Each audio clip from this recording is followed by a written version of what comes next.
You seem to really be taking on Jeb Bush in particular in your campaign appearances.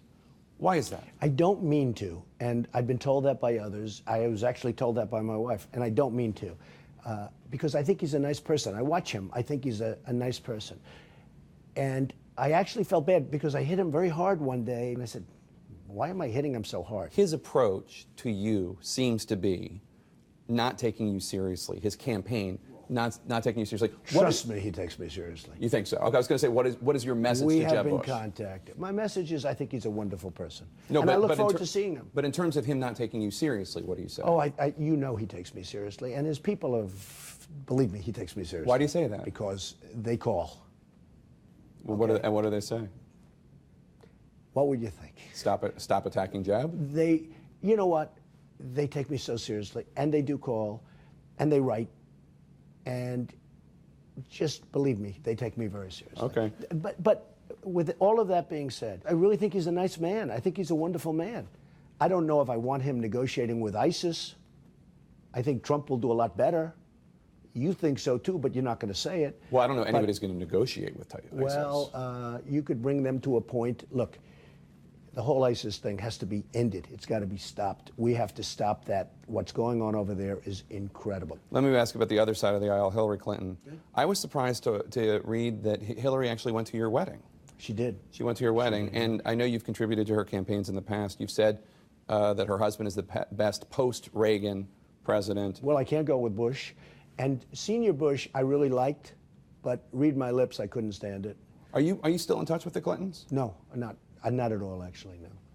Are you worried at all that somebody who has given money to Hillary, she was at your wedding? No, I give money to everybody. But that Republican voters in Iowa, New Hampshire, South Carolina might be concerned about that? No, in fact, a lot of people like it. You know, we have gridlock in Washington. For instance, I've helped Nancy Pelosi, I've helped Reid, I'm a business. Right, you gave money to Reid and Pelosi to help recapture Congress in 2006. I'm a business.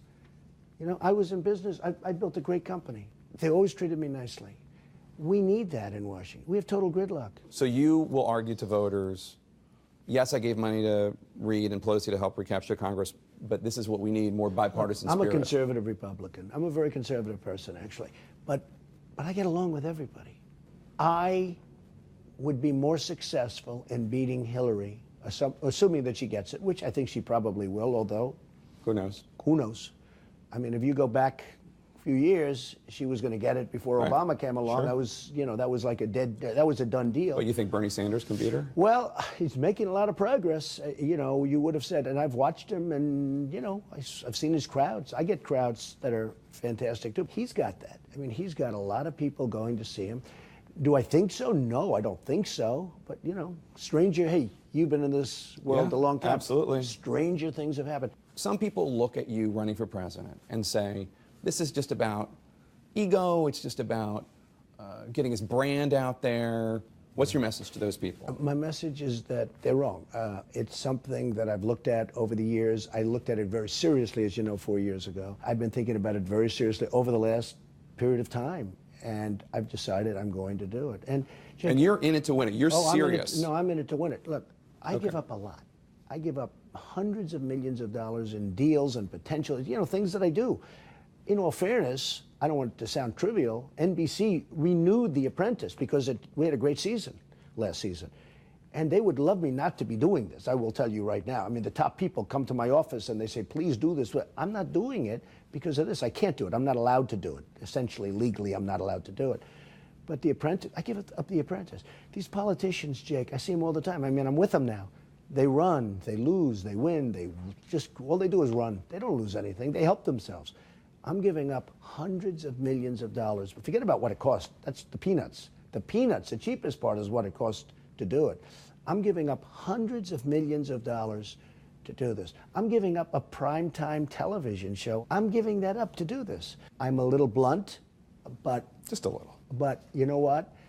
Maybe that's what we need. We have to take it back. We have to take our country back. We've lost our jobs. We've lost our money.